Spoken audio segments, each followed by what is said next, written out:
Welcome everybody to the Council Funded Agency 6 monthly presentations. And first up we've got Safer Mid Canterbury and Safer Communities. Welcome Kevin and Leslie. I'll hand over to you. That one. Thank you Mayor Brown and councillors, staff and the media gallery. Thanks for the opportunity to come along and talk about our organisation and our work over the last 6 months. I'd just like to start by saying that we're right in the middle of shifting offices, and late last night I hunted through boxes and found my computer so I could get it out and look at my report and quickly wrote something. So I'll just wing it a little bit today because it's been 2 weeks of sort of mayhem and shifting. I'm sure you'll all experience that shortly once council chooses to move over to their new building. But there seems to be 1,000 jobs to do, and every single staff member every moment asks me a question. What about this? What about that? What about the rubbish bins? What about the blinds? So it's quite nice to come here for a break.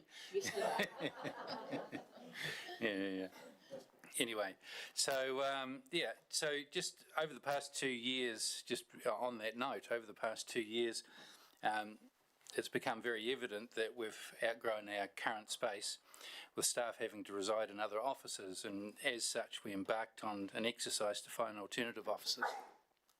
And discussing this with Community House showed an interest in still wanting to work in partnership with us and support us in finding those offices, rather than just have us leave and go to another building somewhere in town. So Community House sort of worked with us on that concept. As Council will be aware, Community House, with the support of Council of course, purchased the building, the old Smith Seeds building at 255 Moore Street, on the site right beside Community House. And so over the last several months we've had significant alterations and fit out done to the building. I think councillors came and had a look through and saw that the back was pretty much a bit of a shed, and so quite a bit of work has gone on and to fit that out, and we had to do a lot of structural work, cut holes and tilt slab to put in windows and the likes. So a lot of work and quite an investment.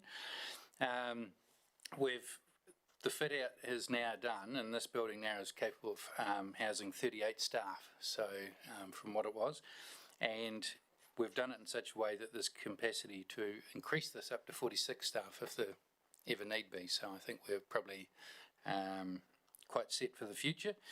We have a 15-year lease on it, and we have the right of renewal 3 times, so we could be there for a very long time, and it should meet our needs for a very long time, so we're quite pleased to be there.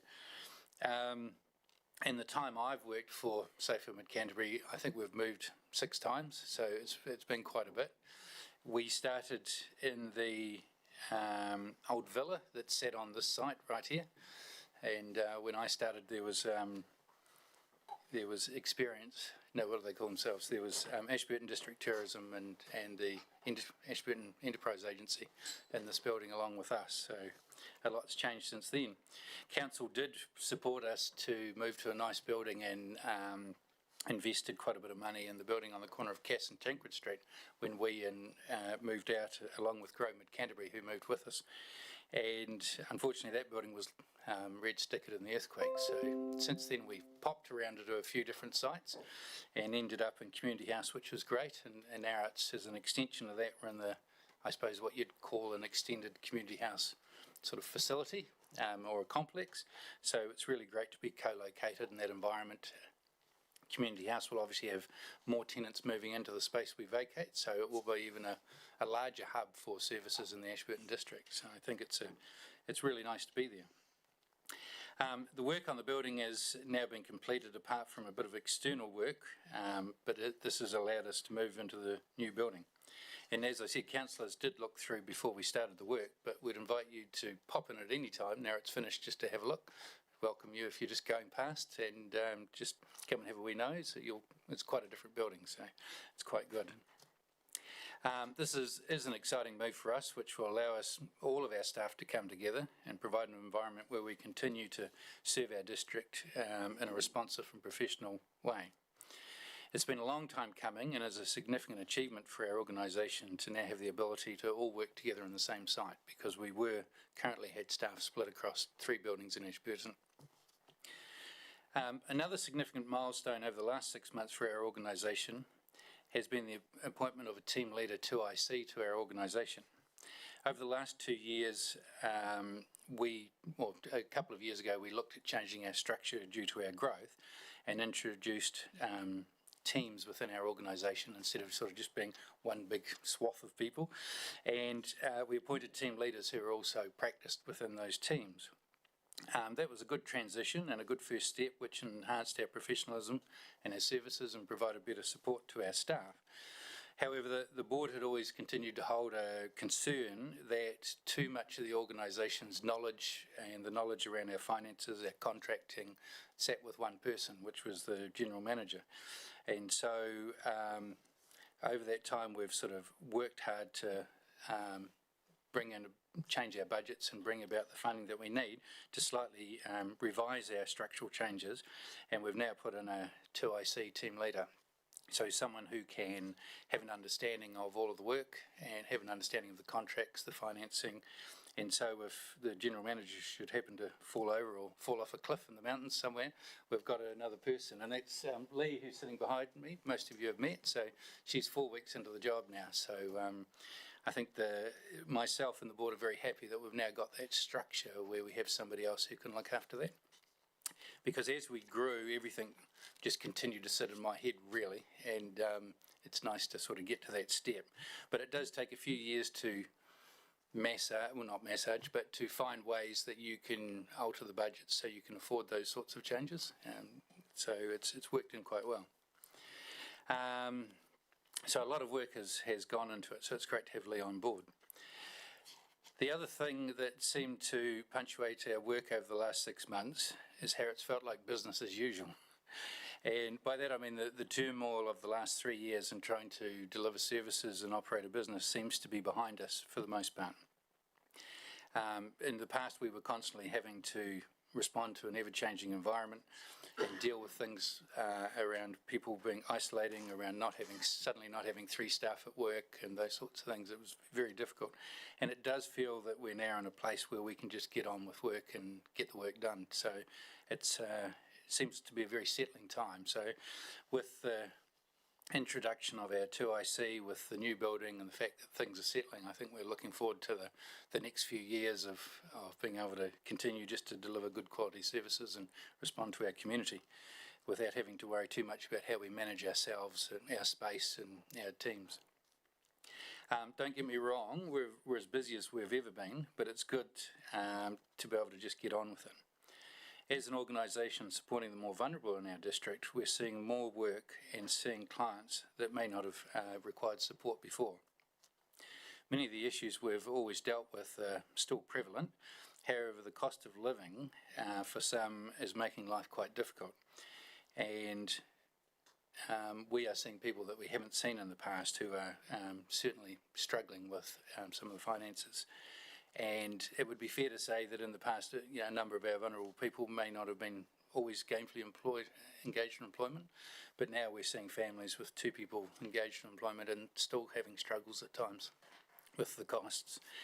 Some people who have, for example, we've got clients who have refixed mortgages and suddenly having to find an extra few $100s a week on tight budgets. So with the cost of food for large families, it's getting quite difficult out there. In regard to service provision, the big news for us over the past 6 months has been the winning of the tender to again deliver the attendance service for our district. The big change this time, however, has been the increase in funding to bring on more staff. So contracts of old, which we've held for the last 20 years, have been for a part-time staff member, 0.5 FTE, to oversee all the attendance cases for our district. And the new contract has seen an increase in funding, allowing us to increase staffing to 2.4 FTE. So this is a 4-fold increase in staffing that will finally allow us to actually make a better or a real difference in supporting children back into education. With 195 referrals over the past year of young people who have attendance issues, and these are generally not mild attendance issues. We're not talking missing the odd day, we're talking people who are dropping below 80% of attendance that get referred to us. That's quite a number. So it's a very busy service, but as you'd appreciate, having a part-time staff member and the passed meant that it was pretty hard to pretty much do anything. So 2.4 people they're still very busy, but it's really good to have that staffing. So all of our other contracts are very much the same as they've been, but that particular one has had a good increase. And it has been a need in our community. I think last time we talked about attendance issues as well, and we see them in the media. So, yeah. Financially, Safer Mid-Canterbury has remained strong with a very good range of contracts and income streams, continuing to get a very good return on council's investment. Not only do we provide a good range of services with the funding for our community, we also bring good investment into our community from Wellington. So it's money that's generated outside of our community and brought in, and it allows us to employ a large range of staff and money coming into our district, staff spending locally, creating employment. So we're also quite proud of that fact. We're sitting now currently at about 35 staff, so we've certainly grown from days of old. We've again worked hard to put money aside this year to cover our substantial investment in our new building, and also money put aside because we're looking at, and we discussed it last time, hoping to secure a second investment property that we purchased for social housing for refugee families. So council might be aware that we purchased one 12 months ago. We reported on that. We're hoping to build up to probably in total 4 houses in that area, and then create some capital that might allow us to get into other sorts of social and short-term housing. So it's sort of a long-term goal, but we're working on that. At the moment with the houses we're looking at buying are for short-term housing for our refugee families as they come in, but ultimately the organisation would like to be involved in other sorts of short-term housing for people, and that's kind of a long-term goal, but that's our hope. Hopefully there is some government funding sitting out there, and if we can do a little bit ourselves, we might be able to access some of that for our community, which currently doesn't come to our community. And finishing, I just wanted to thank Council for the continued support of Safer Mid-Canterbury, with which it would not be possible to run our organisation and carry out the work that we do. We're also very grateful for the support of the councillors who sit on our board, putting time into governing the organisation and providing support to me. It's always very much appreciated. We've provided a comprehensive annual report, which everybody no doubt enjoyed reading from cover to cover. And so hopefully it gives you a very good understanding and overview of our work for the year. But of course we'll be happy to take any questions on any aspect of the work. So that's kind of me, and if you've got any questions, please let me know, and once that's finished I'll hand over to Leslie to talk about the Safe Communities aspect of the work. Thanks, Kevin, for a good detailed report. And we've got your annual report here in front of us as well, which you gave us earlier. That's good. Councillors, we'll go to questions. Just one comment, it's a comment really, and having your 2IC, Lee, so things don't sit in your head. Hopefully they don't sit in her head either and get written down somewhere on how the whole thing operates and works. So 2 buses. Yeah. You know. I think when it all sits in one person's head and you're just flat out busy, it doesn't kind of get written down. But I would say Lee's come from a very quite a very professional background, and I think will probably straighten me up and get me putting a lot more things down on paper and doing things. I'm not saying I don't do them well, but I think she'll get things better. We'll get things recorded. So That's yeah, great. It's great to have her on board. Just before I go to Councillor Lovett, the cost of living, well, they call it a crisis, and you're seeing that coming through the doors now. So what's the solution? If you've got 2 people working and the mortgages just come off and it's got to be go on at a higher interest rate percentage, how do they survive? I mean, part of it is supporting people around budgeting, and so budget services are very important at a time like this, because people only have the income they have, and so it's just about finding a way to live within those in your capacity. Unfortunately, there are some people, some families and some older people that we're now working with that by the time they've paid their rent, if they're renting, it's very, very little money left. And certainly people who have mortgages who are currently struggling a little bit and mortgages have gone up, I mean, that's tough too. So yeah, it's just, I suppose the first thing that happens is people stop spending, they stop buying coffees, they stop going to places and buying fuel, they they stop all those things, which probably hurts the economy a little bit as well. So I don't know if there's a big answer except for just supporting people to, how they might be able to do better budgets and work within them better. But certainly we're seeing people who aren't wasting money who are still struggling. So The key service you offer is budgeting. So we don't do budgeting, but there you are don't, two budget services in town. So there's But you Presbyterian could support. refer them to Yes, of course. Yeah. So that's probably their, Yeah. if they're struggling, it's a key thing is getting budgeting advice. Yes, I think so. Point them in the direction of where they can get that. Yeah. Great. But I mean, the honest truth is that there are some people who are quite sensible with their money. And when a mortgage goes, some people's mortgages have gone up a couple of $100 a week because they might have fixed it 2.8% and now they're fixing it, up towards 6%. And if they've got a reasonable mortgage, it can make a very substantial difference to people. So. Yeah, and that's a conversation with the bank they need to have as well. Yes, yeah. There's support there for people to have that conversation with the bank? The budget services are part of their role is to work with all the people that they might have a mortgage with or have other debt repayments with and work with them to see if they can get better terms or consolidate, or that's the kind of work they do. But the important thing is there's support out there for people if they are struggling. And Yes, if they come to you in the first instance.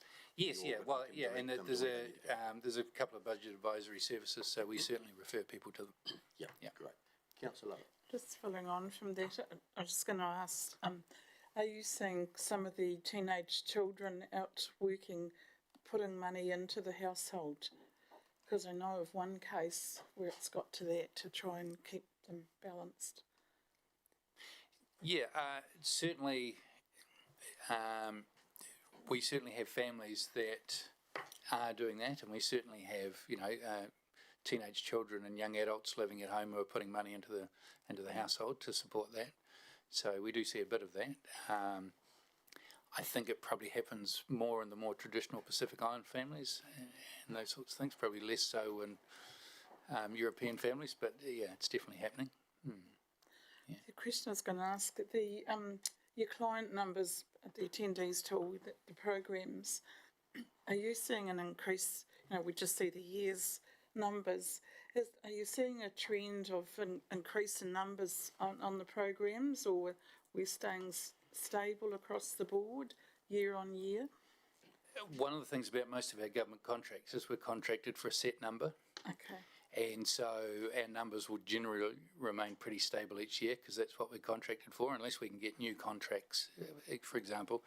But we are seeing, and we have for a few years now, seeing waiting lists where we didn't, go back 5 years, we really didn't have waiting lists. We could kind of accommodate everybody with those same numbers.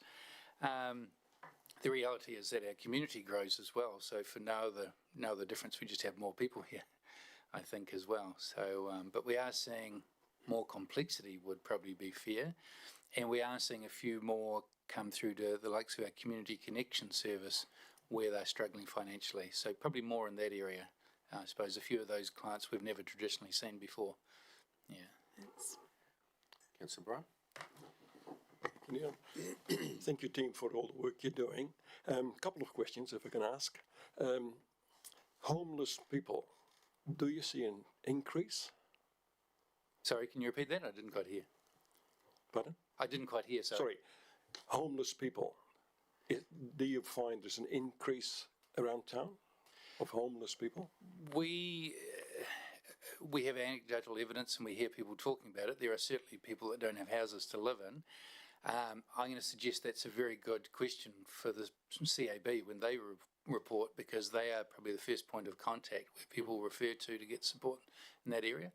And I know Sarah from the CAB has talked to me on a number of occasions about people who've come in and have nowhere to stay and looking for support. So, yeah, it's definitely happening. I don't have enough data. It's not a big enough number to say there's been an increase, but they're certainly, through the CAB, seeing more people referred to them and looking for housing. So, okay, thank you for that. Another question, you just mentioned a short-term housing. What exactly do you mean with that? So short-term housing is for people who may not have a house to stay in. So currently a lot of, if you look, MSD are currently putting people in Coronation Park at the moment. and you'll be familiar that, people with housing problems are there. And so short-term housing is about supporting people over, we're talking a number of months, could be a few more. A number of those people sort of need the social support wrapped around them so they can build their capacity and build their get into employment or whatever they need to support them to get back into private housing. There's also the case that and family violence is one area where if there's a family in one house and there's a family violence incident and the couple can't live together anymore because of protection orders and the like, it's quite common then we often have women who are looking for somewhere to live with their children suddenly, overnight. And whilst they might go to a refuge for 3 or 4 days, it's where do they go when they get back? And some of those people are ending up in campgrounds as well, which is not an ideal situation for raising your children, and through no fault of their own because of a family violence incident. So that's the other area where you need that sort of short-term housing and support to get them back on their feet and then back into permanent housing. Yeah. Thank you for that. Councillor McMillan? Thank you. Not really a question, but I just thought, just from the Mayor's question before about budgeting services, etc., maybe to explain the community connector role and what's happening with that sort of going forward. Okay.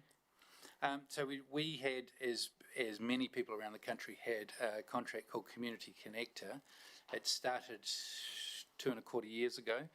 Its focus was to support people through COVID, and a lot of the work was around supporting people in isolation, supporting people whose employment had been affected or they'd run out of holidays and they couldn't get to work, and just supporting people with other issues. And that service came to an end comes to an end on the 30th of this month. The government there were 500 staff around the country doing that. The government has looked to continue that service, but they've reduced it to 100 staff around the country. So a lot of providers now won't be providing it. There were 2 in Ashburton, but we've been awarded the contract to continue that locally. It no longer has a focus on COVID. It has a focus on supporting people who are struggling, predominantly financially, but for other sorts of reasons, and the people who are not currently engaged with work and income. So in essence, the people we talked about who may be gainfully employed but are still struggling, and so there's a cohort of people there, and we will have a service that does short-term support for them. Whilst it's not a budgeting service, I dare say we'll be working very closely with budgeting services, and that'll be sort of that area where we'll see a lot of those families coming through.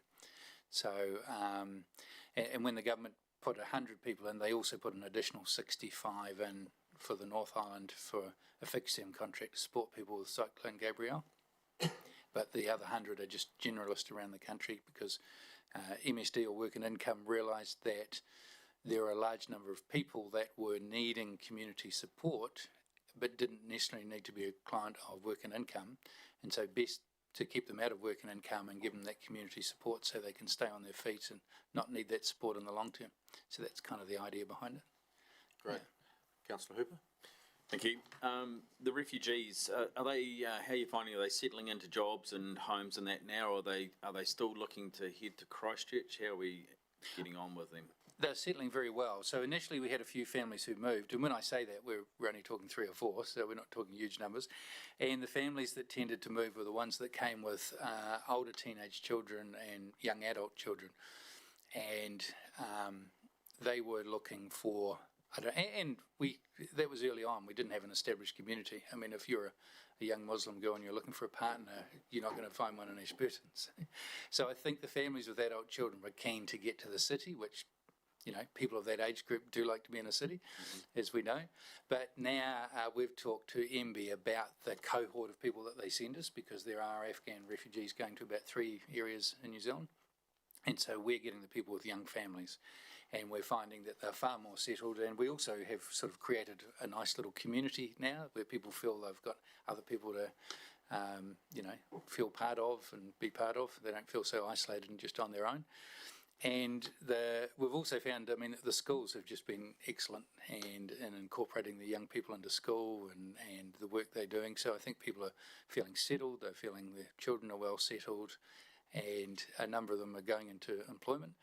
Employment depends on their level of English, and so we've had people who've come with good English and they've been into work within a couple of weeks because they're all keen to work.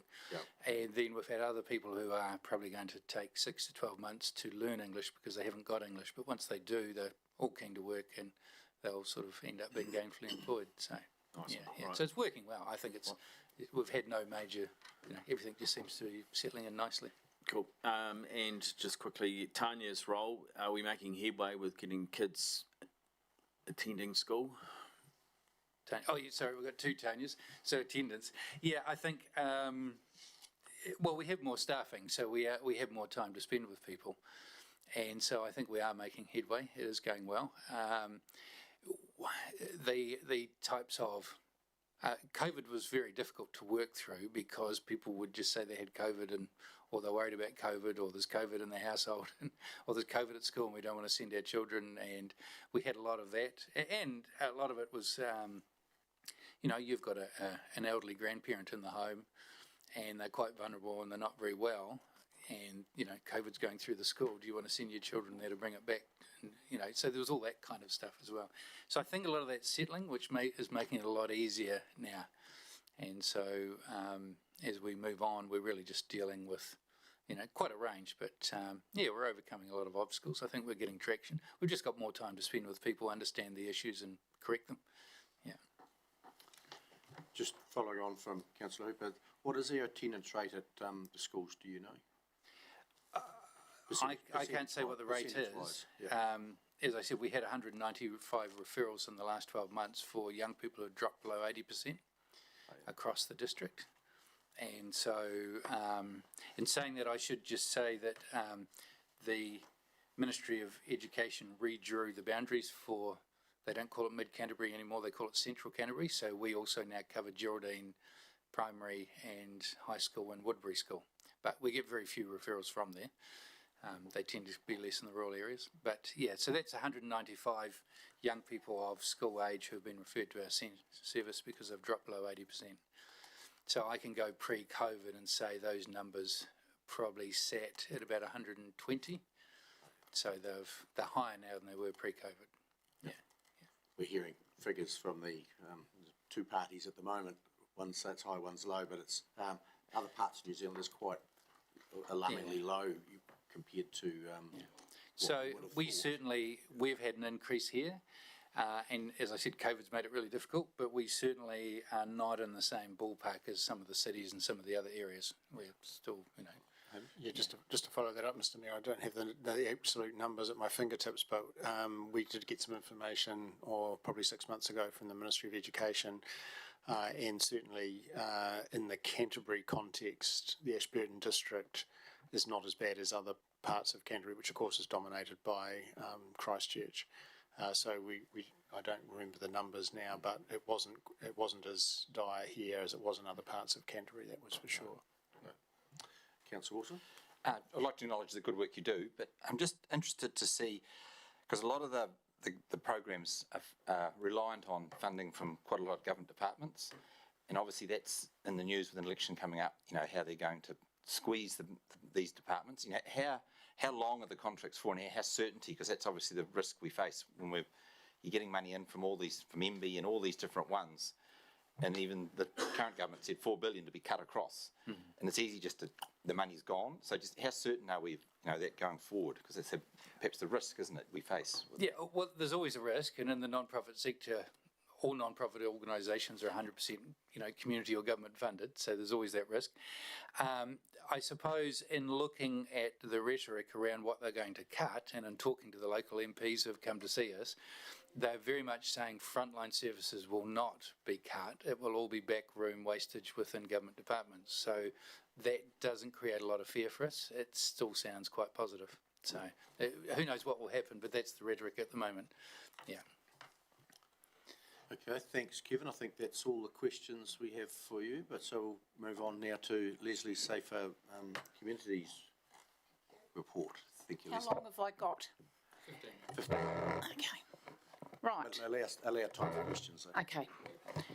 Right, I'll be pretty quick. So thank you for the opportunity again to come and talk about the Safe Communities program, and thanks to Liz, who's a very able chair and very dedicated to the Safe Communities program. There's only the two of us here, but underneath that, there's a lot of people working on a number of working groups and different projects that are making communities safer. So, sort of, we're representing all those agencies and lots of different people who work around the table on things like falls prevention and other projects. So you would have got the report that I've put in, and this year I've also appendixed quite a few of the material that we use, so flyers and different articles, things, just to give you more of an in-depth feel of some of the work that's been happening. Fair enough to say it was a year of two halves for the Safe Communities program. So the first half of the year was hugely impacted by COVID. We had no one wanting to go on the Community Connector transport service. People were scared to go out. The numbers participating in strength and balance classes around the community dropped dramatically, as was reported by Age Concern Ashburton and Sport Canterbury. Our child unintentional injury in the home program couldn't start because places like Plunket closed all their community programs down, so we had nowhere to take our program and show it to people. And a lot of the things that I had on my work plan couldn't happen because we had staff who in other agencies who just couldn't play with me. They couldn't collaborate, they couldn't play because they were either seconded or they were ill or they were short-staffed. So it really was a year of two halves. But we did have some really good ups this last year. The Mid-Canterbury Connector numbers grew humongously. So for the previous year, we did 39 trips. For this year that we're now reporting on to you today, we did 188 trips. We only covered around 7,000 kilometres the previous year. This year we're reporting on now, we covered 24,000 kilometres in our wee little old 2001 car. And we did 464 hours of driver support, all the volunteer drivers that we've got. Previous year it was 136. So you can see the growth in the service. It's just a wee service, but it's growing quite significantly. We've started a 6-month program advertising it every fortnight or every month in the Courier newspaper and the 3 little local ones. We've already picked up 3 new passengers, and the advertising's only been going for 2 weeks. So the idea is to have that in front of people every fortnight. So if you live in Rakaia, you think, now I saw that ad somewhere for that service, and next fortnight it pops up again in the community news. So yeah, so that's been a big rise, and a lot of good work gone in from our volunteer drivers there. We managed to get to the AMP show, so we hadn't been there since 2019, so we were there last year with 11 agencies, and the Falls Prevention Network finally got itself going again, and they had virtually, we'd gone into recess because we couldn't do anything in the community because of COVID. And then we did quite a number of new things. So we did launch that family safety program, and that's the unintentional injury in the home program that makes people aware of hazards in their homes for small children. And so far that program started in March this year. It's been demonstrated to over 360 adults and children. So Brenda, who's our family wellbeing person, she does a couple of hours a week, and virtually every week she's off showing it to a preschool group or a Plunket group, and people really enjoy. It's fun, but it really hits home in terms of hazards in the home. We developed a new partnership with Digital Waitaha to promote digital safety for children and young people. So you may have seen their new booklets that they've published, which are great guides for particularly parents who've got young people on the net all day long. We did our research on parenting and set up a parenting agency network, and that's met a couple of times, and started looking at sharing information on. It was interesting, a lot of the services that come along don't even know that each other exist in the district, so it's around making sure that they all know all the other services that they can refer people to. We did a couple of big campaigns, one on scams and fraud and one on theft and burglary, and that was with Neighbourhood Support. And we did our ski awareness program up Mount Hutt in July with Dr. Kate and Boots, the mountain rescue dog, and they went round 4 schools and demonstrated mountain safety messages, and Boots was the hit of the day. 500 children patted Boots, and he was apparently exhausted by the end of the day, but he's really keen to do it again next year. So, and that's garnered a lot of great rapport with Mount Hutt Ski Field, and they're really keen to do it again. So they were some of the biggies that we actually did manage to achieve really in the 6 months of the year. So for next year, we're starting 23-24, all of the above again. Plus, we have the exciting Bike Skills Park project that is rolling along lickety-split. It's really good to see the progress already. I did mention when I was here 6 months ago that I'd like to do something around water safety. I haven't managed to get much traction around the table on that one, but I'm going to give that another go in the new year, the new financial year, because I think there's some good stuff we can be doing around, particularly in the summer, water safety messages for maybe the under fives as a starting focus. And the other one that I would like to come back and talk to you about in February when we do our business plan for the new financial year is seeking the support from Council for us as a district to develop an age-friendly Ashburton strategy and plan. So there are 32 councils around New Zealand who have an age-friendly strategy and plan. There are 12 in the South Island, and we are sticking out like a sore thumb. Not that we have to be there, but there's some real value in taking a comprehensive strategic look at the needs of our older folk, and making sure that we have a plan. There's also funding available for projects, so if we can initiate some new projects in the district, we can get funding from MSD for projects for older people to make their lives better. And we have 18% of our population is over the age of 65. The national average is 15%. So, we've got a growing older population that it would be good to put a lens on that group and make sure that we've got things ticked off for them and their needs are being looked at, because we do that for other groups in the community, refugees, young people, children, but at the moment there's no real strategic focus on older people. So I'll bring that back as a business case in February, but I'd really love to get the support for Council to do that work. Just one other thing, we are in this next year, we're in year 5 of our 5-year strategy. So unbelievably, we've been chugging away for 5 years, and it seems like yesterday that we got our accreditation as a safe community in New Zealand. So we will have to be thinking about, as a district, do we want to develop a new strategy, and do we want to seek re-accreditation? Although at the moment there still is no national foundation for safe communities existent in New Zealand. So and at the moment there are about half a dozen councils wanting to go through accreditation, and there is no body sitting there at the moment to oversee that process to get people accredited or re-accredited. So thank you very much for your support of the program, and if anyone has any questions, I'd be very happy to answer them if I can. Thanks, Leslie, for the updates. Well done. Got a couple of questions. Lights on for questions. Councillor Cameron. I've got a couple of questions and a couple of comments. First of all, the age-friendly strategy and plan, Leslie, I would support you as much as I can. Cool. And there's been a few of us around here that have endeavoured to try and get that going and struggled a little bit, so I would absolutely be available to support in that. Right. And I want to congratulate you on the work you do. I think you achieve a heck of a lot, and so congratulations. My questions now relate around to the Canterbury, to the connector, the public transportation, which is a massive thing. You talk about in your report on ameliorating loneliness, but aside from that, it serves a practical purpose of transporting people, especially the elderly that may have lost their licence, or people that do not have a car, or it might be a cost of living sort of way to attenuate that. So that's gone up about 400%, it's got based roughly.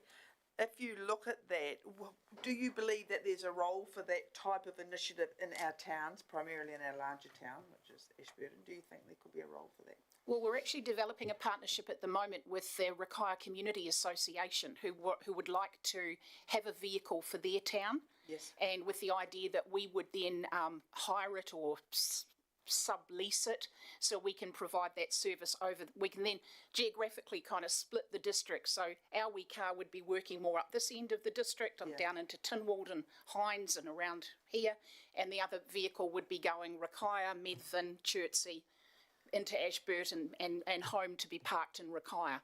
So, So the one that would be working, Tim will, you know, in that side of town, how would that, have you put any thought into around how that would manage? Would that do like a circuit around town? Like go to the, you're talking about your age-friendly strategy, a lot of the people Yeah. out of Lockley Yep. or whatever do not, or Yep. the other residential resorts don't. at the moment, we're doing an on-demand service, so we're doing it essentially on an individual rings up and says, I need to go to the hospital from Rakaya. I know I've got to go to Ashburton Hospital to the outpatients clinic because Righto, I've broken my foot and I need to be there by that time. So someone will go and get that person, drop them off, wait for them, or go off and do another run and then take that person home. So there's certainly, I think there's huge potential for group type transport, but we haven't really got there in our thinking yet. Yeah, great, thank you. That's very interesting, thank you. Councillor Hooper? I think you may have answered my question. I was going to ask, is the community connector ever, is it full? Are you ever saying, no, look, we can't do that, we've got too many jobs on? We are getting to the point now where we have got too many jobs on. We can have 3 or 4 people in one day, and we've got our poor drivers buzzing from one end of the district to the other. Having another vehicle will make a difference, I think a huge difference, if we can get that Rakaya vehicle up and running. It can be really busy, and we are at the point of saying to people, well, we can't do this, but a lot of people are, apart from hospital type appointments, are pretty amenable and flexible. So if we say we can't take you Tuesday, can we take you Thursday to go to the book barn in Chertsey? But a lot of people will say, yeah, that's fine. So it's just where we've got people with appointments that we are coming a little bit unstuck because the demand's going up. Could you ever see it being like just, I think of Rarotonga, for example, where there's buses doing a loop the whole time. Do you think if you've got a couple of vans or maybe even 3 that they could be doing a continuous loop and people know, right, it's going to be back around in 2 hours' time, so I can do that appointment, and then I'll catch it again? Is that... It depends on how mobile people are, and we started off with a kind of an idea of having drop-off and pick-up points around town, and just leaving people for a couple of hours and then saying, come back to the pick-up point, we'll take you home. And then we fairly swiftly realised that a lot of people weren't very mobile, and they could get out the car, do what they wanted to do, but then they wanted to get in the car and be taken home. And they're scared, they're anxious about hanging around in town because they don't belong, they don't come from Ashburton, they come down from Medvin. They want to do what they want to do and be taken back to Medvin. They don't want to hang around in Ashburton in case something happens to them. These are elderly people, that are quite anxious about leaving their homes in the first place. Councillor McMillan? Not so much of a question, but maybe just kind of an answer to Councillor Cameron and Councillor Hooper sort of talking about maybe a bus service within Ashburton, so more public transport. We had a community vehicle trust meeting yesterday, and there is a new, what's her role, Bianca's role at ECAN? Public Transport Advisor or something like that. So she's a new staff member, and so we've talked about that, and it's something that our group is interested in looking at. Whether it's sort of what it looks like in the end, who knows? But I think we're just going to sort of start those steps. We'll see how it goes. It's not going to be an instant fix, but we might as well explore what's actually happening, who's providing transport services in the township already. Because of the connectors, I suppose, success, we're just seeing more and more people. And to be fair, it used to be a lot of elderly people, didn't it, Leslie? And now it's sort of, we're getting quite a few younger people who don't have their driver's licences yet as well. So, yeah, there's a lot of work to be done.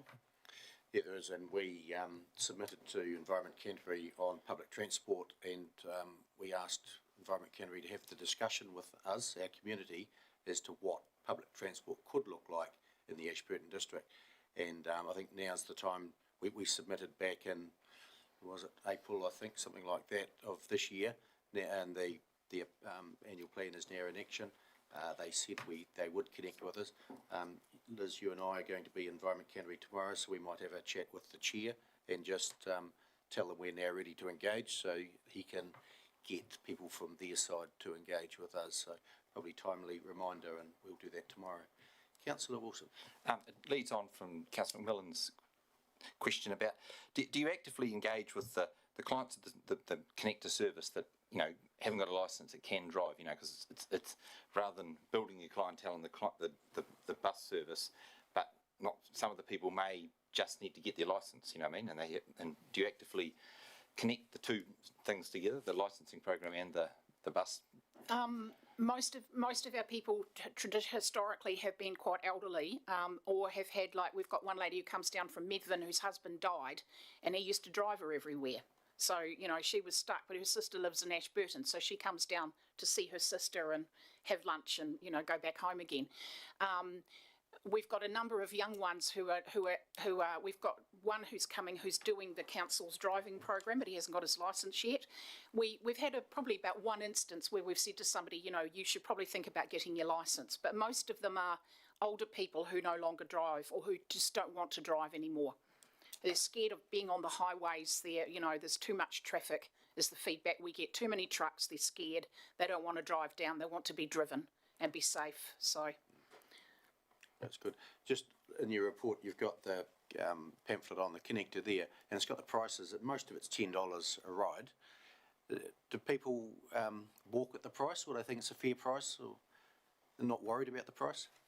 I think some people are quite surprised at the price, particularly when they've paid for a taxi service in the past. We've heard some horror stories about costs of taxis if you're living way out and you've got to get into town.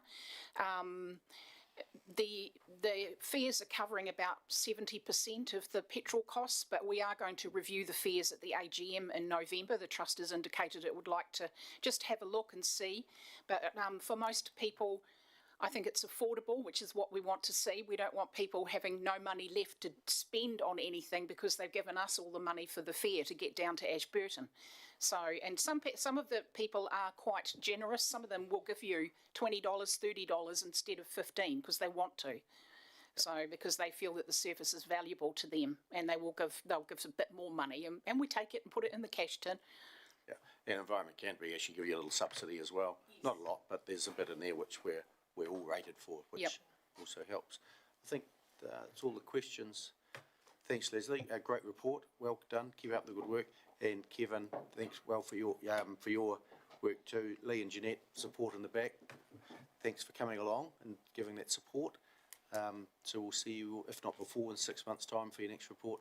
And Leslie, with your wish list as well then. Yeah, I'm sure Kevin. Oh, of course, yeah. Thanks for the invitation. Yeah, great. Thank you. Next up, Citizens Advice Bureau, and Sarah is here. So Sarah, please come up to the table. We have your report. We have your report in front of us on our tablets.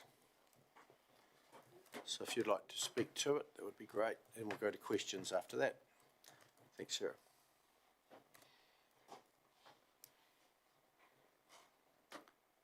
Just push the right-hand button.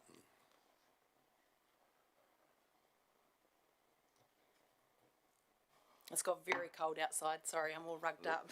It's freezing. Nice and warm in here. Yeah. Nice and warm in here. Okay, so as you said, the report's obviously been tabled. I just sent through to Philippa a couple of documents that I'll briefly talk about at the end. I've just sent them through now, so yeah, just maybe talk about that a bit at the end. So I just thought I'd go through a couple of things from the report, and any questions at any time, feel free to ask.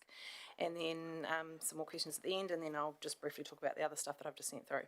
So we recently had our first AGM as an independent incorporated society and charitable trust, which is pretty exciting. From our beginnings being under Community House and under National Office, so really exciting. It certainly opened up a number of financial opportunities in terms of some of the organisations able to support and sponsor us because we are independent now, so that's really exciting. Things like Braided Rivers and Lion Foundation and things like that, so that's really exciting. So I just wanted to show on the second page in, our membership principles. I just wanted to briefly explain kind of what that all entails. So every year we have to do what they call a declaration of compliance, and that goes through all these 10 membership principles. And we look at kind of compulsory, preferred and developmental practices. We have self-review tools, health and safety policies and checklists and all sorts of things. So as a board, we've gone through all of these areas, and it expands out each one. So it's actually kind of 25 pages of kind of indicators and stuff that we have to kind of look through and make sure that we're doing what we should be, and identifies any areas where we can improve or things like that. So for example, accessibility, it looks at building accessibility, advertising, making sure we don't charge, linking it to social policy and using all of our data for that, welcoming and signage. So that's just number one, that's just accessibility. And then it links into accountability. So we look at the fact that we're an incorporated society, that we're a registered charity, we have AGMs, there's rules around our board and our members being able to vote on things and things like that. Client empowerment, so that we make sure that we encourage them to look at the options, but that we also let them make decisions wherever possible and take actions themselves, but also on the flip side to help them fill out forms and advocate for them to help make phone calls if need be. So just looking at all of that. Confidentiality and privacy, we look at making sure that we have a private interview rooms so that the comment isn't discussed right in a public kind of forum and setting there, and that our case studies remove any identifying features. In regards to competent governance and management, we obviously have a board, there are roles, we have a constitution, we have financial systems, insurance, agreed procedures that are done for the financial systems, agreed upon procedures. Effective service provision, we look at kind of language support and all the extras that we can do there. Independence, we have our own phone number, for example, so we're not linked to Community House, we have our own independent phone number. Funding and sponsorship, obviously the independent stuff there. Learning and development, regular learning and development, and how we link that into our feedback and things that have come up. Universal service, that it's any question at any time from any person, and that everybody's welcomed and not judged, so that they feel really welcome when they come in. And valuing and supporting our people. So number 10 is all about our volunteers and our staff, so making sure that we are valuing and supporting them and we're able to provide feedback. Also things like security, it looks at health and safety for our staff and volunteers, and also emergency procedures. So it's a huge undertaking, and we do this every year. So check through what we've got, what we can do better, and any ideas that, you know, we're kind of missing or, yeah.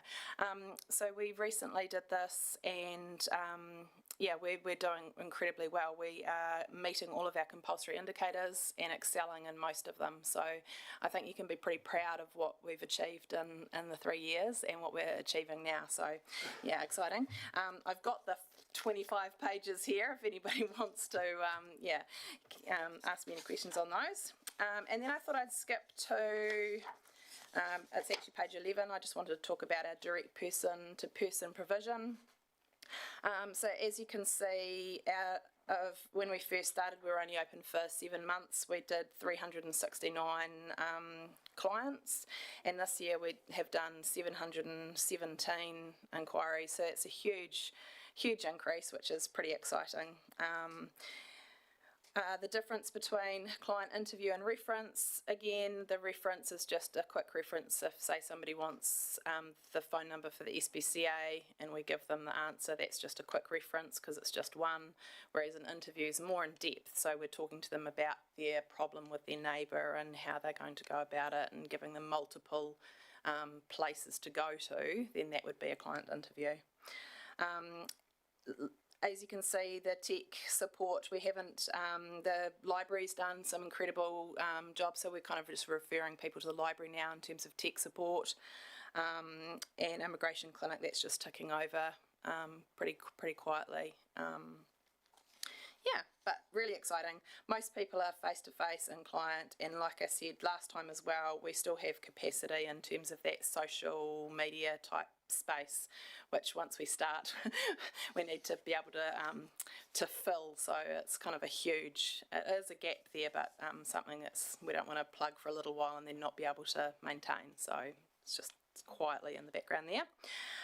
So then on the next page, just into our inquiries. So we've got some information there on different types of inquiries, and I also included this time the inquiries based on average time taken. So quite interesting there, some of the ones that took the longest to communicate with clients. So things on communications, health providers and energy were some of the ones that took a really long time. Accidents and injuries and conditions of work, so quite interesting. You'll note that the numbers, if you added all those numbers up, would be more than in our inquiries. But the volunteers with an inquiry, when it comes in, it often ticks a lot of multiple boxes. So, for example, a neighbourhood dispute might also tick the box of relationships, access to lawyers, fences and boundaries. So we might, hit a number of different categories there. So that's why the numbers there will be increased. In terms of our client profile, we're 64% female, which is not uncommon, and our age range is quite evenly spread between the 30, 40, 50, 60 and 70 age group, which is quite interesting. Our clients' demographics are quite different to nationally. We've got a huge proportion of New Zealanders, with 73% identify as New Zealand European or New Zealander. So that's obviously something I'd quite like to work on and promote in the migrant space. Just to make sure that we're actually meeting on the needs of all of our community. In terms of our migrant community, our top 5 countries last financial year were the Netherlands, Tonga, India, Germany and Ireland. So quite different to what our population shows, so really interesting there. I put in our trends across the year too. You can just see that there's some dips in Easter and Christmas, obviously linking with the school holidays too, some dips there, and massive increases in January and February when everything kind of gets back into, obviously, for example, like the lawyers are closed for most of January, so everything kind of just ramps back up kind of end of January, February, so that would show why those dips are there.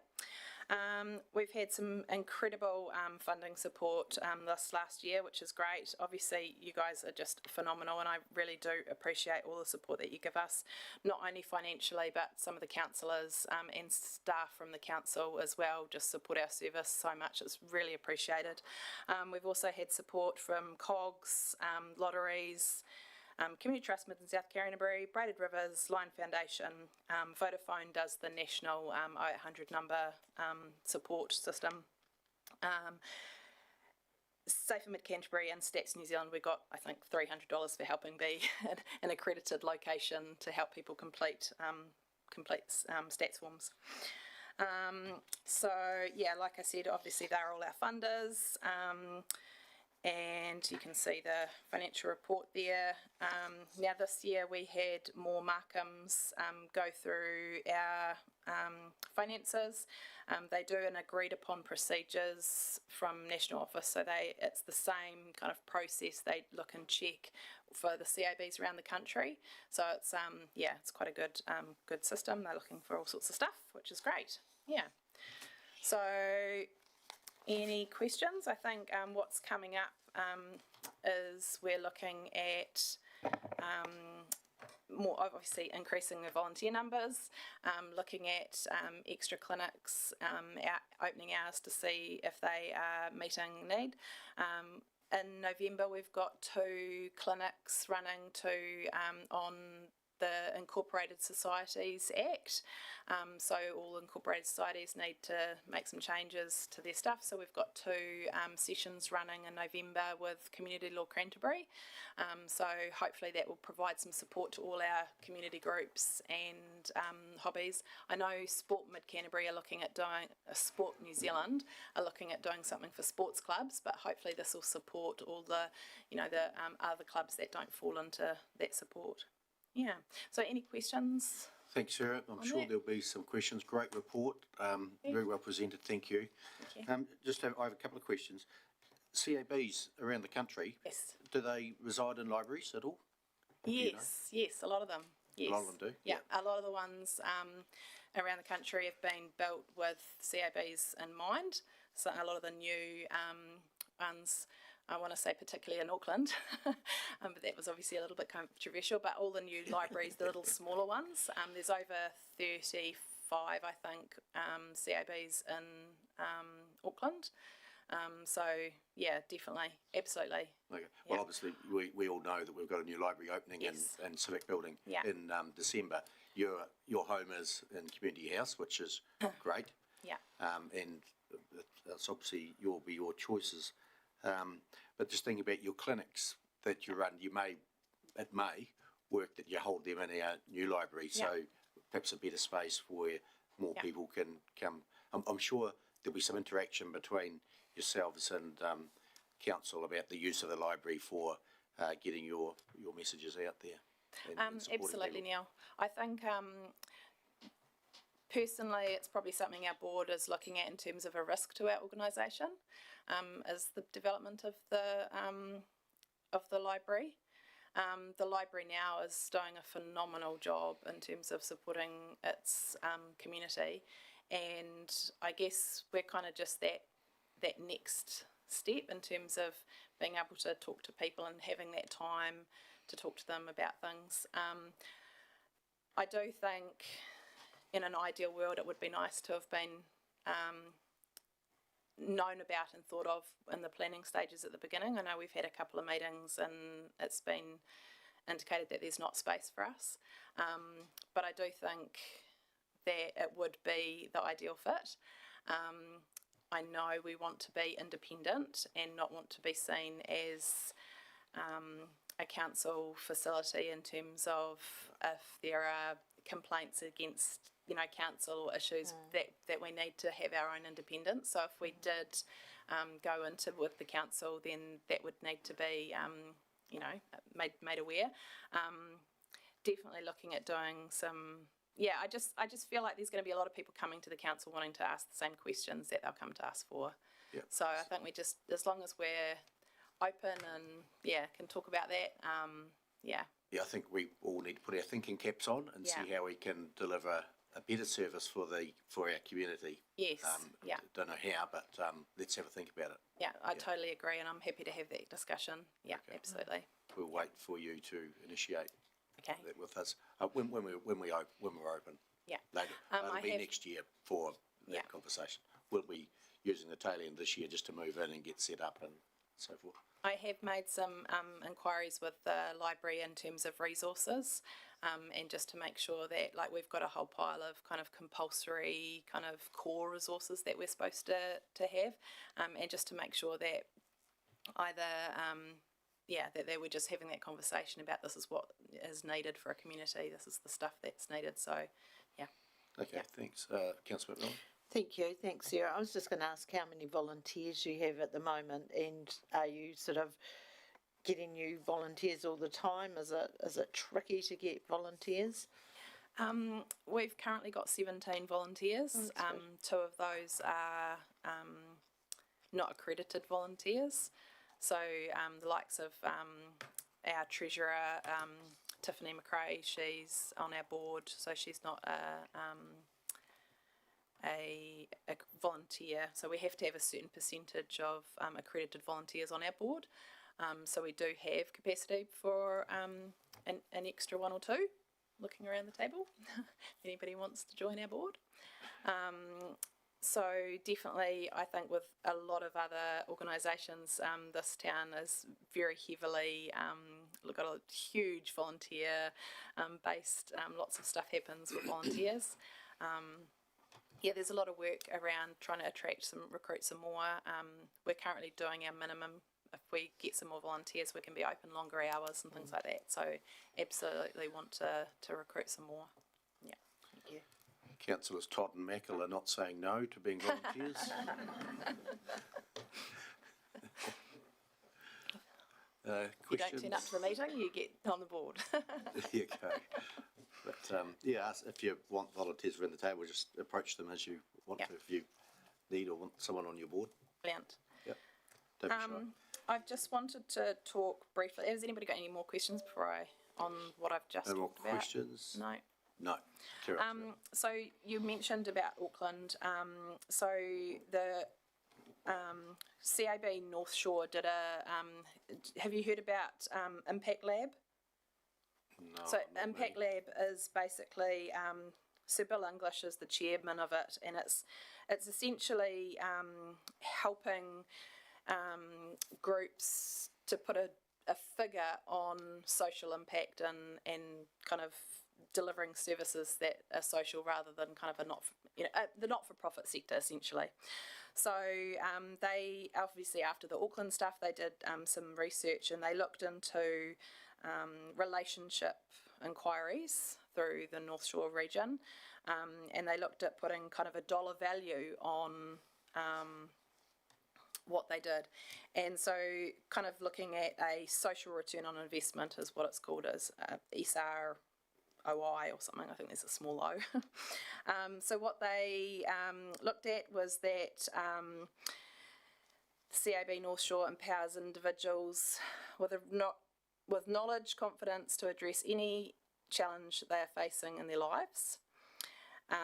They looked at free information, confidential advice and support service, and are easily accessible to any member of the public, and who they serve, individuals or sometimes groups facing challenging questions they need information and support advice to overcome. So the outcomes they got were obviously improved mental health, improved housing, reducing debt, reducing emergency benefits, reducing family violence. The additional outcomes they had were improving functional relationships between parents and children, improving parent and co-parent relationships, improving well-being with children, etc., etc. It goes on and on and on. But what they discovered in terms of their return on investment was that every dollar that they supported the CAB with, they had a $13.20 return on that $1. So I've alluded before that I've sent these through to you just now, so you can have a little look at that if you want to have a read about it. It goes into explaining how they come up with this and how the Impact Lab kind of comes up with all this data. So it's quite a bit to read, and so I understand that you might be interested, particularly around other not-for-profits and looking at how you kind of fund and look at the dollar value of it. So obviously we are not North Shore CAB, but it's really good. And so we'll have a few different inputs and outputs compared to them, but it is a good kind of base to kind of have a look at and see the return on investment that we can have as a service. And your support helps that. So, yeah. Did you say you've emailed it to us? I've emailed Philippa today. Oh, it's on our Stellar documents. That Okay. you must email it to Philippa. Yes, I did. That, Yeah. like she's updated our Stellar documents. Oh, okay, cool. So you've all got it all? Yeah, so there's three documents. One is just a one-pager. The other one is a PowerPoint presentation on social value and kind of explaining, and the other one's the actual report. So it's fascinating reading. I would encourage you to read it. I know I've heard Kevin talk about before just that return on investment, that, you know, the little bit that you give makes a huge impact, and this kind of gives a dollar value on it if you need that kind of background and understanding of that. Yeah. Thanks. Yeah. We have got them here, so Cool. they've Awesome. come in. Great. further questions? Yeah, I was councillor just Lovett. going to ask, we're talking about funding. Yeah. Is it easy to get funding out there for CAB, or are you really struggling? So being our own independent organisation now, it's opened up a lot more, because before some of the funding we weren't allowed to be linked with a national body. So that's been great. We've certainly had high success with our funding applications. We have, been kind of funding very well by the different groups, which is great. I guess it's quite a complex thing that obviously we're new, so to be still relatively new to the community. So just kind of getting that understanding of who we are and what we're about and things like that is still quite important. I guess the other thing too is that there's a lot more competition for a limited pool of resources.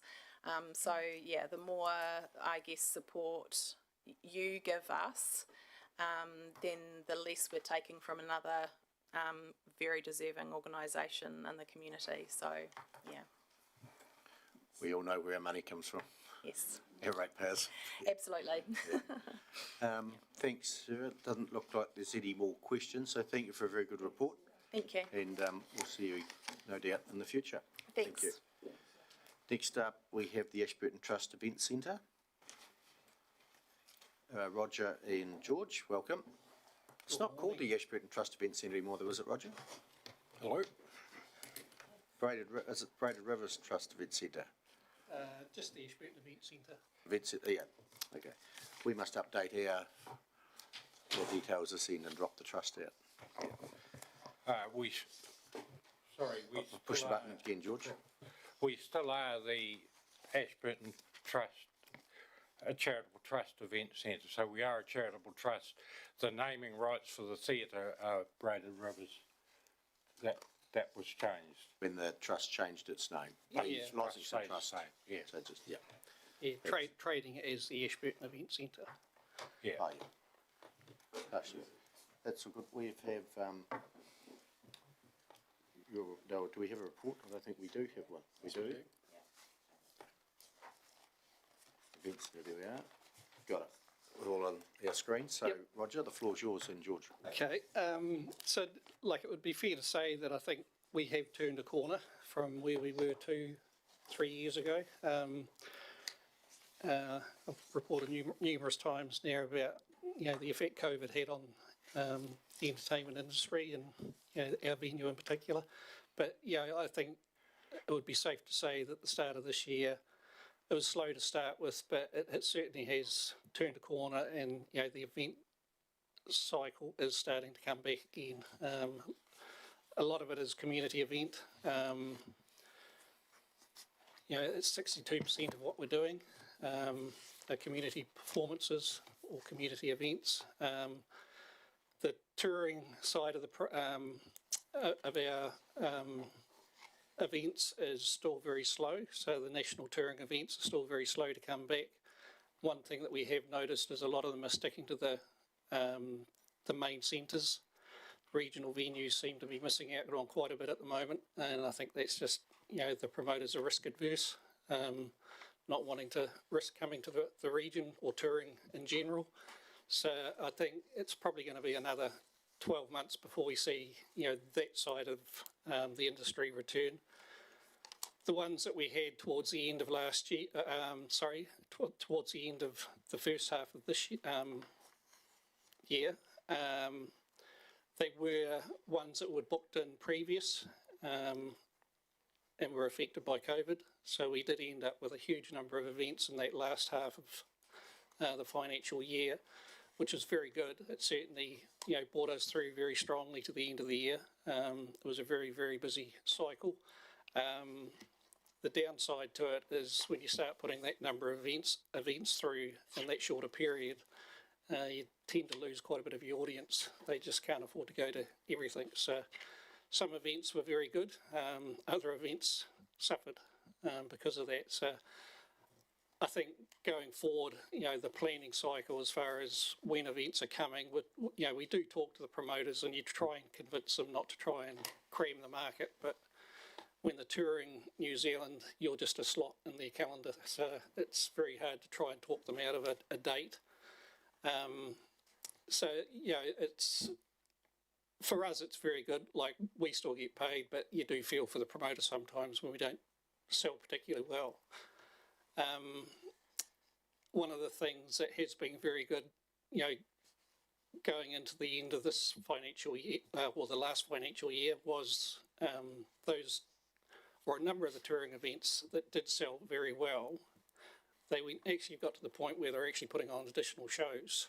So while we're supposed to be in this so-called recession, I think it does prove that people still want to be entertained, and you know, they weren't cheap performances. You know, you're paying $90 to $120 for a show now, and you know, people were still prepared to go out and spend that money and come to the shows. So I think in general terms, you know, it definitely has turned a corner, and people do want to be entertained again. They do want to get out and meet socially and do all the things they used to do, which is all good for us.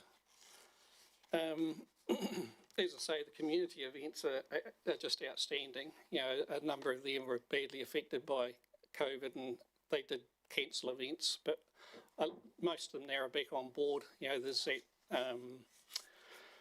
almost every year we can basically put in the calendar from one year to the next that these organisations are going to return, and that's the likes of Variety Theatre, Ashburton, Children's Theatre, who are in there at the moment, Big Little Theatre Company, you know, the dance schools, all those ones are returning.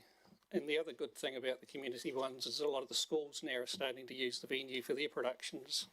So rather than doing it in the school hall, they like the idea of all the lights and bells and whistles, and we do sort of go out of our way to make it quite special for the kids. So I think that's part of the reason they come now. And you know, that whole educational aspect, a lot of the kids are also, Christian school in particular, are very good at not just the performance side of it, but all the other departments that go along with putting on a show. So you know, they'll have kids doing lighting, staging, sound, and you know, you get that whole training aspect, which is one thing that we need in the industry. At the moment, we're very badly affected by staffing. We lost 2 of our technicians over the last 12 months, and we haven't been able to replace them. So it's just me at the moment for my technician.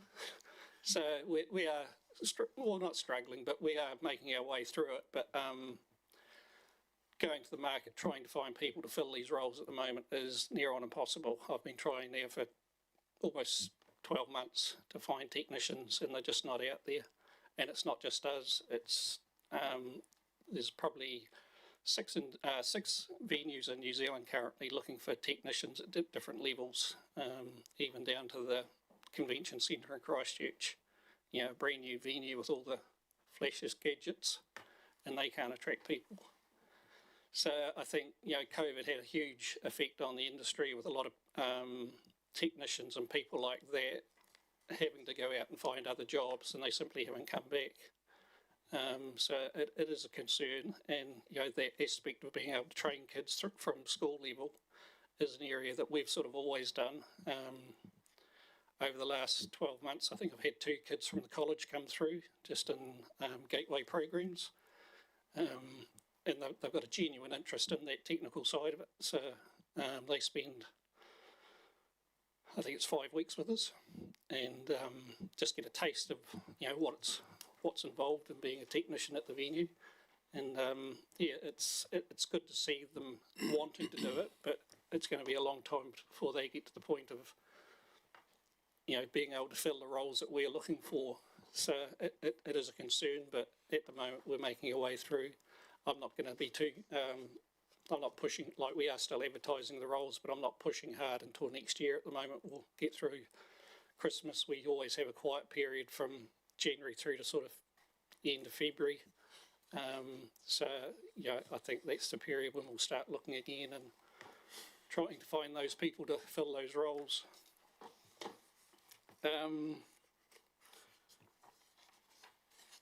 Just on where we sat as far as the events that we've had through, you'll all be aware of the service level agreement we have with the council. The only one that we failed on was the touring events, and again, they're just not out there.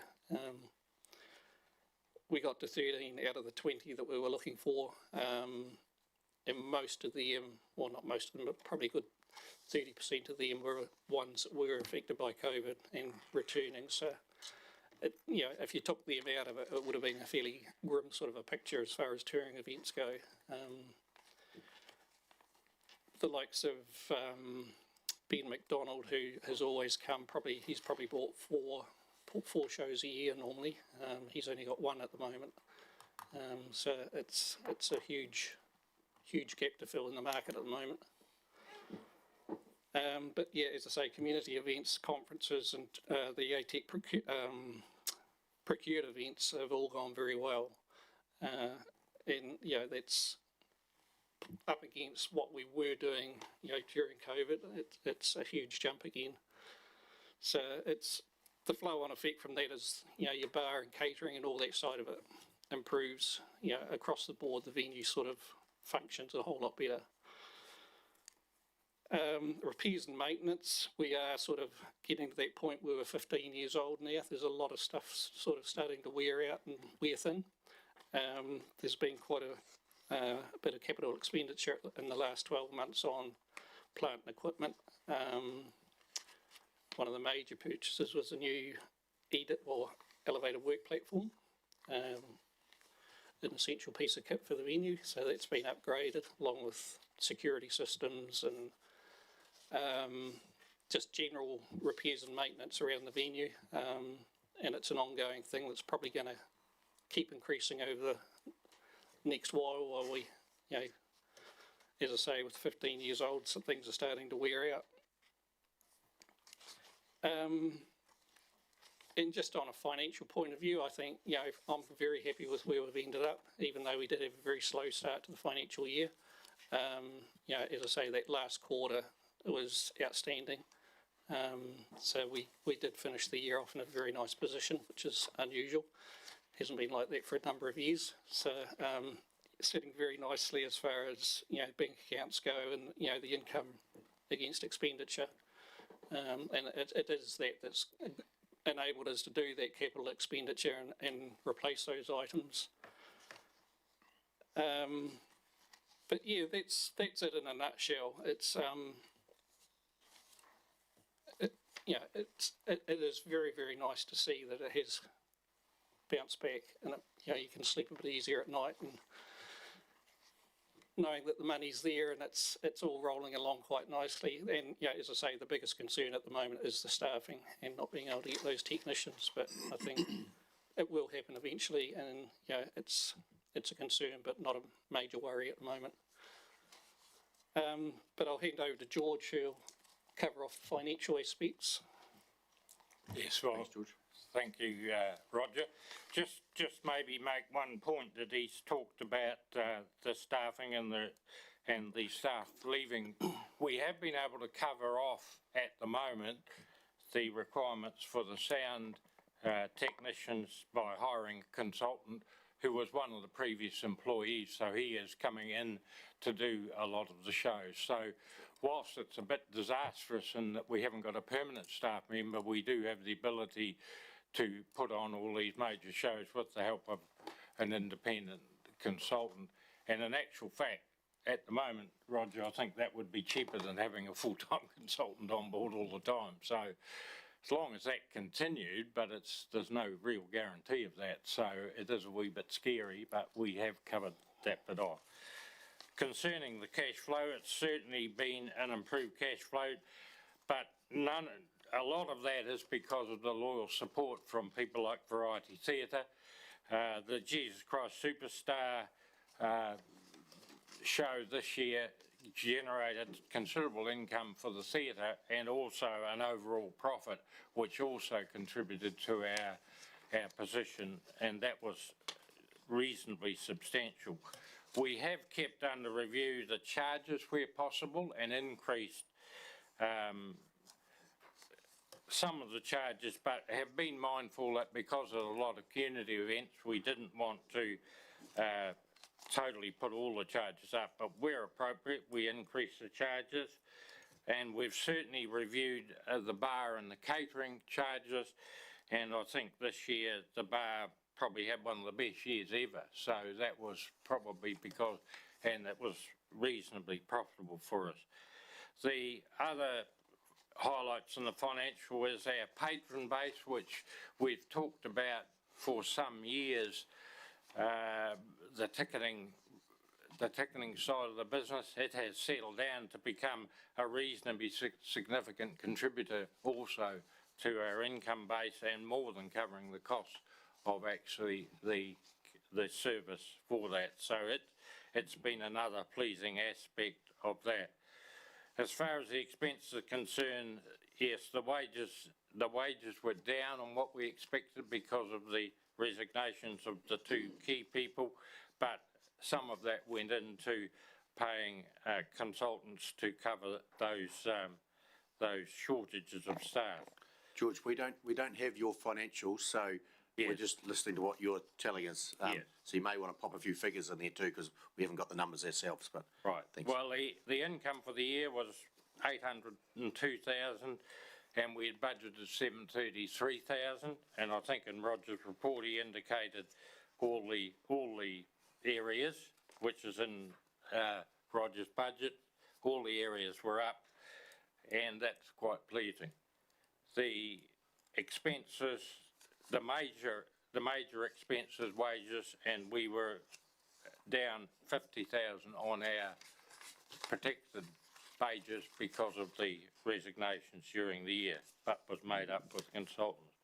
Overall, we would show a cash surplus of $10,000 for the year.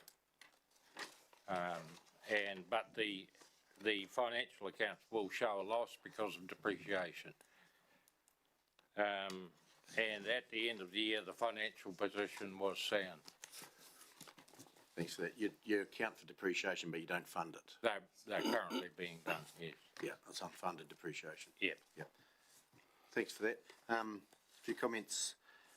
Just on your labour shortages, Roger, are you aware of the Mayor's Task Force for Jobs? I have been going to talk to you about that.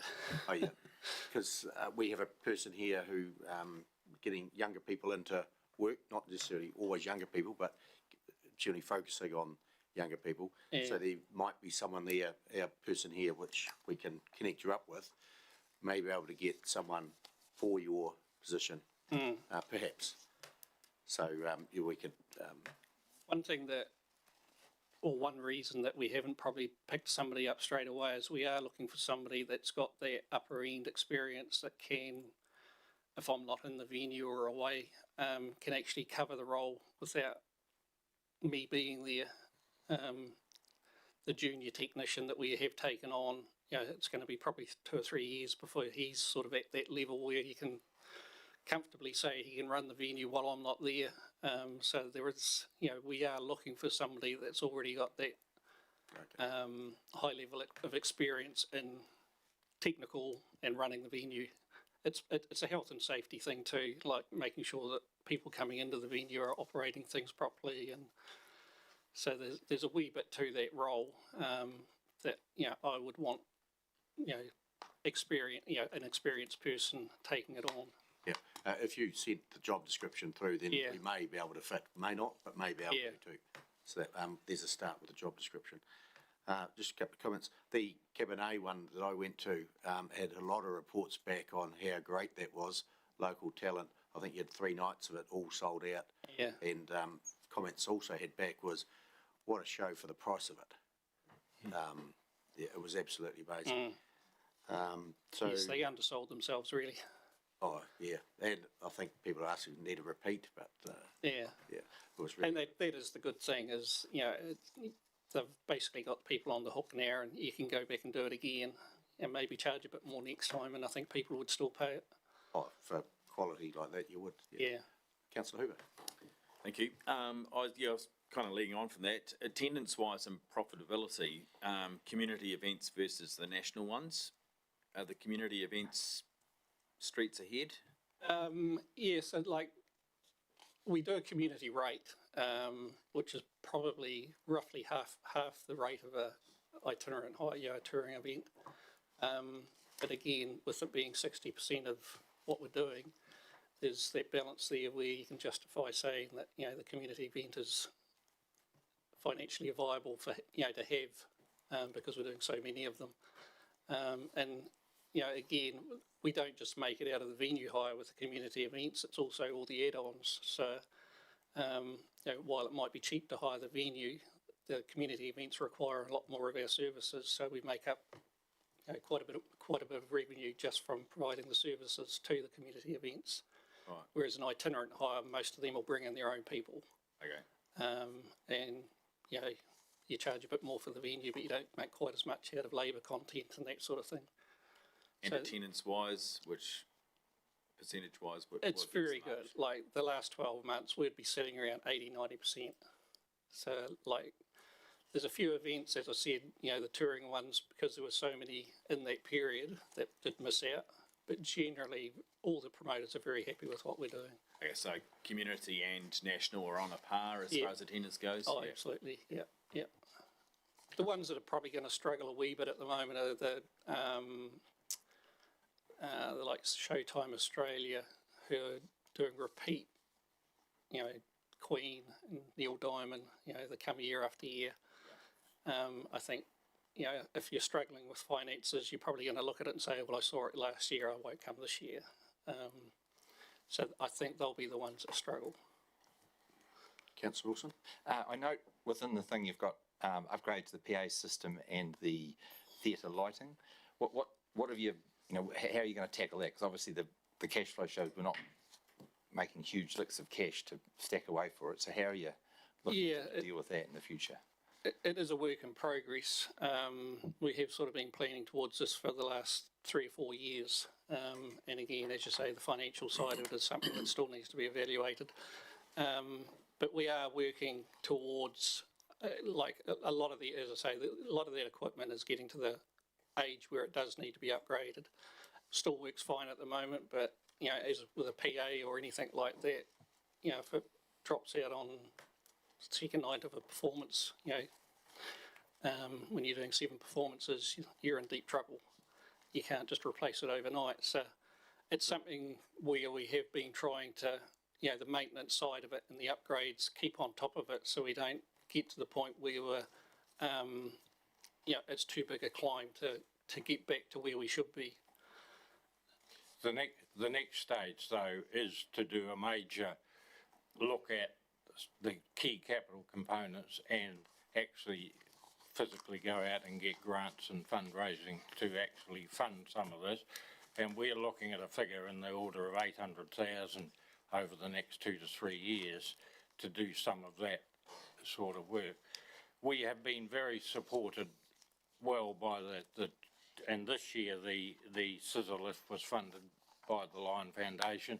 So we will be looking at those various groups that fund those sort of projects, but we need to package it together in a logical manner to be able to do that. But that will have to be funded from outside of our balance sheet at the moment.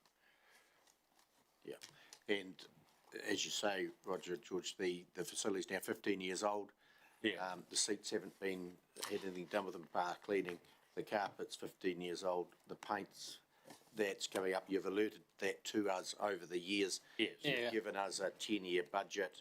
Yes. Previously, with these things factored in, the rubber's going to start hitting the road now, and I assume when you turn up in with your budget next year, some of these things will be in there, and we'll need to decide if we can fund as well. But I think you're 100% correct in going out and doing the Lion Foundation and others as well. So it's not wholly council, but I think we may have a small role in there to be determined yet what that will be. And also you mentioned the depreciation, it's in your accounts, but it's unfunded.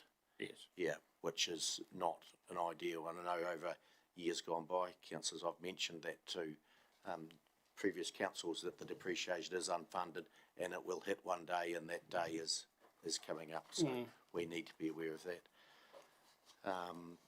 Yeah. Yes, I think that what what Neil's saying is that we know that we don't fund the depreciation through the council, but we will probably, the area we will have most struggle with will be just any upgrading of the seating and things like that. That's the one that'll be hardest to get grants for, and that's where we might need some help at some point.